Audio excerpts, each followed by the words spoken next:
अब हम बात करेंगे प्रयोगशाला थर्मामीटर की। यदि अन्य वस्तुओं का ताप मापना है तो हम प्रयोगशाला थर्मामीटर का उपयोग करते हैं। प्रयोगशाला थर्मामीटर का परिसर या रेंज घटा 10 डिग्री सेल्सियस से 110 डिग्री सेल्सियस तक होता है। बच्चों, आप अखबार में अक्सर पढ़ते हैं कि मौसम विभाग द्वारा अधिकतम और न्यूनतम तापमान की जानकारी दी गई है। इसके लिए मौसम विभाग में अधिकतम और न्यूनतम तापमापी का प्रयोग किया जाता है। आइए एक प्रयोग करते हैं। किसी बीकर अथवा मग में नल का थोड़ा सा जल लीजिए। अब प्रयोगशाला तापमापी को इस जल में डुबा दीजिए। ध्यान रहे यह बीकर या मग की सतह को न छुए। तापमापी को जल में ऊर्ध्वाधर यानी कि सीधा रखना है। अब आप देख पाएंगे कि तापमापी में 12 जो है वो गति कर रहा है। ध्यान रहे कि तापमापी तिरछी ना हो। जब पारा स्थिर हो जाए तो पाठ्यांक नोट कर लीजिए। यही जल का तापमान है और इस प्रकार से हम प्रयोगशाला तापमापी का इस्तेमाल करते हैं। बच्चों, अब हम ऊष्मा स्थानांतरण के बारे में जानकारी प्राप्त करेंगे। आपने देखा होगा कि जब किसी बर्तन को ज्वाला पर रखते हैं तो वह तप्त हो जाता है यानी कि गर्म हो जाता है। इसका कारण है कि ऊष्मा ज्वाला से बर्तन की ओर चली जाती है। इसको ऊष्मा का स्थानांतरण कहा जाता है। ऊष्मा गर्म जगह से ठंडी जगह की ओर जाती है।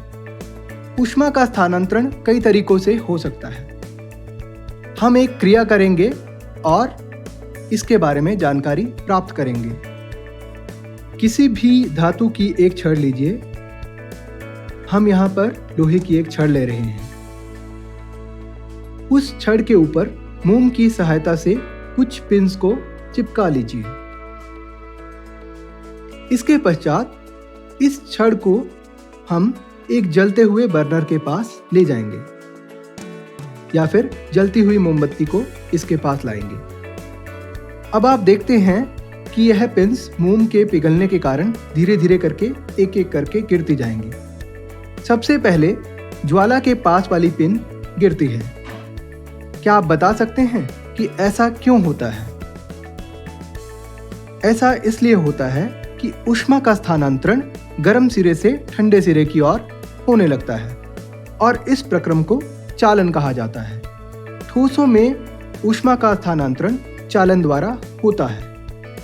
यदि इस प्रयोग को हम किसी लकड़ी या पेंसिल के सहायता से करें तो आप देखेंगे लकड़ी तो जलने लगती है लेकिन ऊष्मा का स्थानांतरण नहीं हो पाता।